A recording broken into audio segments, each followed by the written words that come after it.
Greetings and welcome to We've Got Books. We're coming to you from Dallas, Texas, where the drawl is strong, the state huge, and a church and a restaurant sit on every corner. Today, I, James Yarbrough, will be your host along with my colleague, Anne Greene. Lana Newman-Cruzy is not here, but will be with us again next week. We'll miss her. We're brimming with books, ideas, and plenty of fun. Our hosting for We've Got Books will be informative and enlightening. We'll definitely have a genre for you. Historical and contemporary romance, romantic comedy, westerns, suspense, women's fiction, westerns, and side-splitting humor. It's our pleasure to feature guest authors and their books. You'll have the opportunity to get to know real authors, why we write, what prompted us to start writing, and how we create memorable characters. We'll sit around the table with each author and get to know the person and the novel and how the book evolved from an idea to a published work. We'll introduce you to great Christian fiction. And now I'm all set to interview our own author, Anne Greene, and her book, Masquerade Marriage. Grab your cola, cup of coffee or tea, and sit back and enjoy this exciting ride into the literary world. So, Anne, welcome. Can you tell us a little bit about yourself, please? I live in Allen, Texas. I was born in Ohio, then moved to San Diego, and then to Chicago before I settled here in Texas. I graduated from the University of Texas at Dallas, summa cum laude, with a degree in literary studies. But I worked as a legal assistant for a few years. I've also worked as a real estate agent, and hubby and I ran our own photography studio before he, a colonel in the Army, was deployed to Iraq. Not wanting to run the studio alone, I closed shop.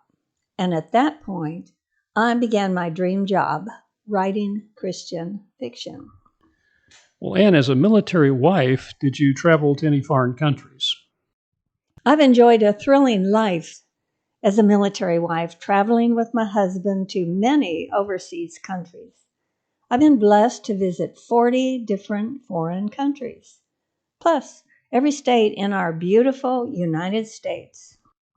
That's amazing. That's a lot of travel. And did you set any of your books in those countries, or do you set your books only in America? Some of my books take place in foreign countries, and some here in the U.S. I found Turkey to be one of the most exotic countries I've visited, and I wrote a suspense novel, Shadow of the Dagger, set in Turkey. Hubby and I traveled to the British Isles, England, Scotland, Ireland, and Wales, and I set a 2-book historical series in Scotland titled Masquerade Marriage and Marriage by Arrangement. As you'll learn today, the books cover some of the most turbulent times Scotland faced. Well, I enjoy reading about books that take place in foreign countries, but I also like books set here at home in the United States. Give us a taste of where you set your books here at home. I've always been interested in women leaving their comfort zones and entering exciting and even dangerous jobs. You'll discover some of this exhilaration and passion in my World War II book, Angel with Steel Wings, and another World War II book, A Codebreaker's Christmas Surprise. Both historical romances are set here in the United States. Yes, I've read both of those books, and they're really exciting. I really enjoyed them. I highly recommend both of them. What genre of Christian fiction do you usually write, Anne? Well, rather than specializing in one genre, I write several. My published books are historical and contemporary romance and suspense. I write standalone and series books. And yet all my books contain some suspense and a bit of humor, as well as placing the reader inside the story with deep detail and sensory touches so they can live the story. That sounds excellent. With all the writing you do you have time for any hobbies? While not exactly a hobby, Treasuring time with my children and my grandchildren keep me happy. And I also enjoy my faithful writing companion, my white and caramel Shih Tzu, Lily Valentine, who sits in my office with me as I write. For hobbies, of course, I love to read and I love to travel. I dabble in oil painting. Listeners can see some of my paintings on my website, AnneGreeneAuthor.com. That's ANNEGREENE author.com. I sing in our church choir. I do aerobic dance and line dancing. And I'm always up for dinner and games with friends. Well, you're obviously a busy lady, Anne, yet you've had time to write 37 books. I think our listeners would love to hear about those. What book are we discussing today? Today, we're spotlighting one of my very favorite novels, Masquerade Marriage. I'm so in love with the hero. I'll read the back cover copy. Please do, Anne. We'd love to hear that. I also have a glossary of Scottish words and meanings on the front page. And there is some brogue in the language, but nothing a reader can't easily understand. So here's the back cover copy. Masquerade Marriage opens in 1746 at Drummussy Moor, Scotland, the Culloden estate. Historians will immediately recognize the time and the place as the event that decimated the Scottish clans and cleared northern Scotland of the clan system and the Scots. So here's that back cover copy. He was born to a clan of noted warriors and musicians. Yet to protect his loved ones and escape the dark fate of his brothers, he abandons his identity. Hiding from relentless soldiers who want him dead, he vows to protect the woman he loves more than life, more than freedom, more than Scotland. But his presence throws her into danger. She weds a stranger to save his life. But do vows make a marriage? When does a marriage become a marriage? What if she already holds a different love inside her heart? Steeling himself against the pain, he condemns himself to a life of heartbreak without her, wanting her desperately, knowing he can't have her. He surrenders her and heads alone to certain death. Outlawed, with a price on his head, does she love him enough to give up castle, lands, and family, and risk the agony of surrendering her heart a second time? Well, that's an intriguing preview. I'm captivated already. Why don't you read us an excerpt of where the hero and heroine meet? Thanks. I would love to. This reading is in Lady Megan McMurray's point of view. Like a determined hero, the fugitive warrior strode through the door at the far end of the tiny stone kirk. Megan's eyes widened. Her clenched jaw relaxed. Some of her dread dissolved. Gracious, Molly, her Irish maid, whispered from where they stood together in the vestibule. Impressive. He stopped in front of the small hand-carved altar, then half turned toward her. Megan pulled in an uneven breath. This Highlander, wearing formal kilts, was no scrawny lad grown older, nor was he a big, hairy Scot with a bushy beard. The tall, strapping soldier stood with legs braced as if about to do battle. Though she'd known Brodie when she still wore short skirts, this blonde warrior was far more than she expected. He made her heart skip and her pulse throb in her temples. The man looked a leader. But would he suit her plan? Would he be biddable? Doubt niggled at the back of her brain. Brodie's thick hair swept the collar of his snowy linen shirt. The lace-trimmed cuffs matched the white jabot at his muscular throat. He'd fastened his crimson and black tartan with a silver brooch on his wide right shoulder. His long tartan draped until caught by a thick leather sword belt, then drooped below his well-developed calves. A claymore, dirk, and fur sporran completed his wedding attire. Megan suppressed a shudder. The English outlawed kilts.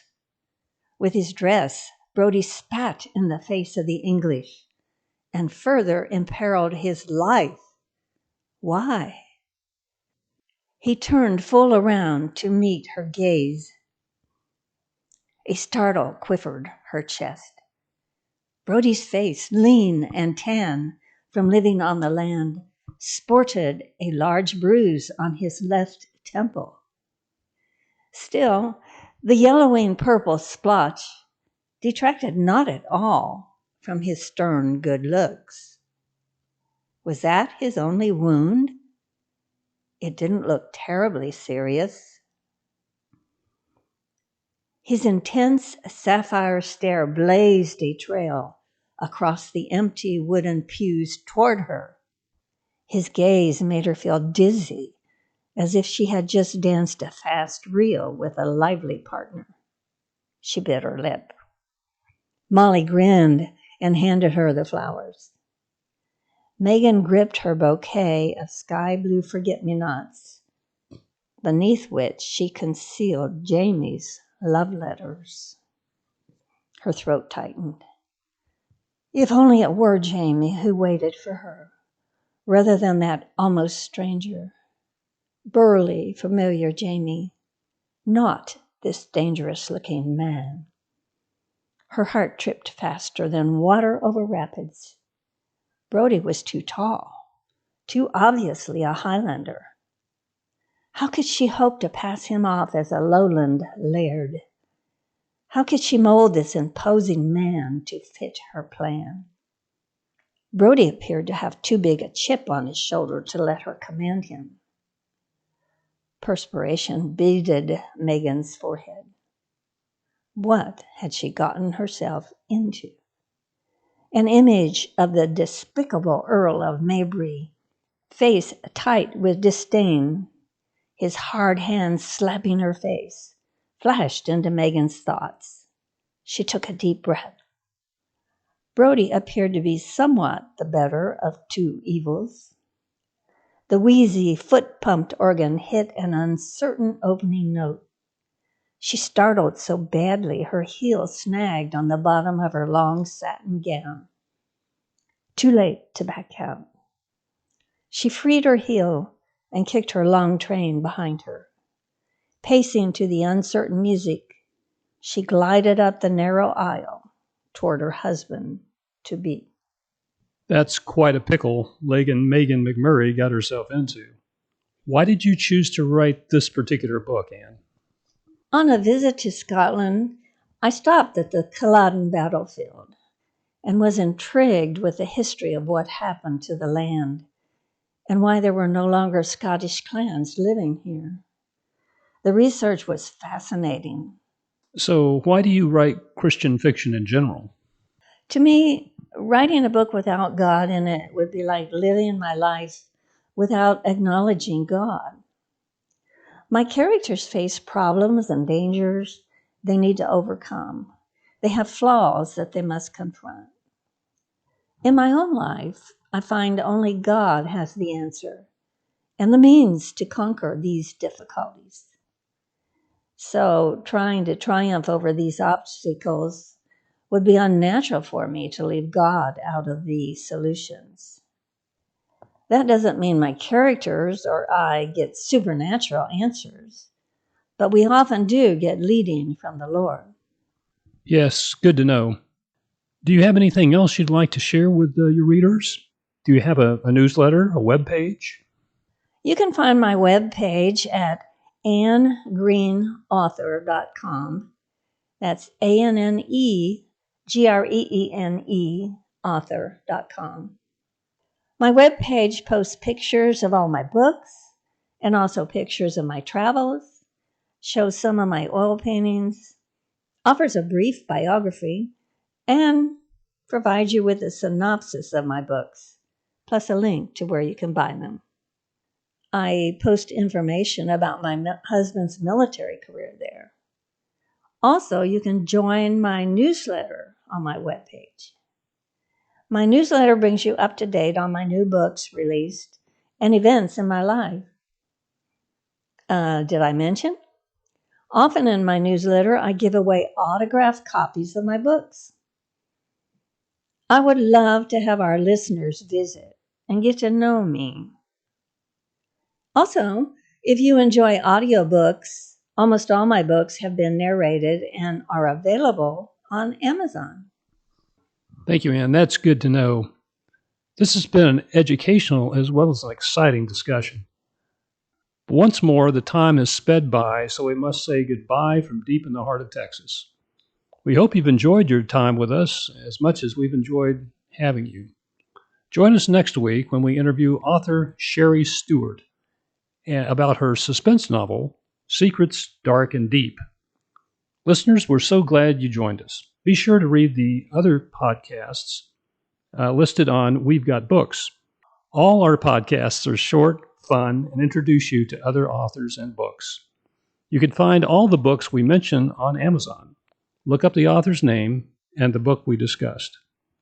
Anne Greene and I are saying goodbye for now, and read a good book for education, for a boost to your day, or just for pure fun. We hope you'll choose a book you learned about right here on We've Got Books. See you next time, and keep reading.